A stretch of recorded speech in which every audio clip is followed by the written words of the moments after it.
i-open natin para malalaman natin kung maganda ba. Ito yung binili ko para lang to sa aking gagamitin pang vlog ko, guys. Ayan.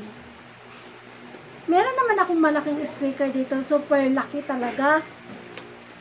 Kaso, guys, pag gagamitin ko yun sa pagbablog, maka-istorbo naman ako sa kapitbahay. Kaya, ang binili ko, ito na lang mumurahin na pang gagamitin ko lang pang vlog ko lang. Hindi naman pwede yung malaking speaker ko. Diyos ko, Lord. Ito, guys, napakaganda. Kasi isang set ito. Ito, guys, isang set. Ayan. Tapos ito, oh. Hello, mic test. Hello. Yan. Isang set siya. Meron siyang ano, para sa dito na kapitindot ng mic. At saka ito naman ay, alam mo ba sa ano, online, nakikita ko ito, napakalaki. Yung pala, maliit pala ito.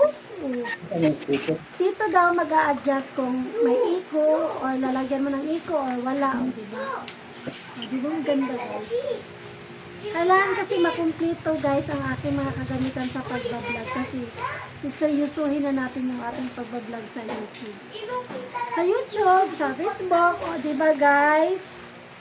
Seryosohin na natin. Para seryoso din yung ating income. Ayan, isang set siya. Maganda talaga siya, guys. Ito naman yung stand niya, oh. Ayan.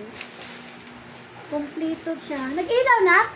Nag-ilaw yan? Hindi, nakita ko lang yung ano niya, Waro, yung pagbukas dito. Patingin nga. Ano? Andiyan lang pala, may secret pala dito. Okay. Secret. Ito naman ay malaking flashlight para sa aking pag-pictorial. Pictorial. Di ba nga? Ay, lucky. Kumpletuhin ko talaga ito, guys. Di ba? Yun lang, guys. Pinasilip ko lang sa inyong aking natutuwa lang ako, nasiyahan ako, guys, dahil unti-unti lang nakukumpleto dito sa aking studio. Ito yung aking studio, kunwari.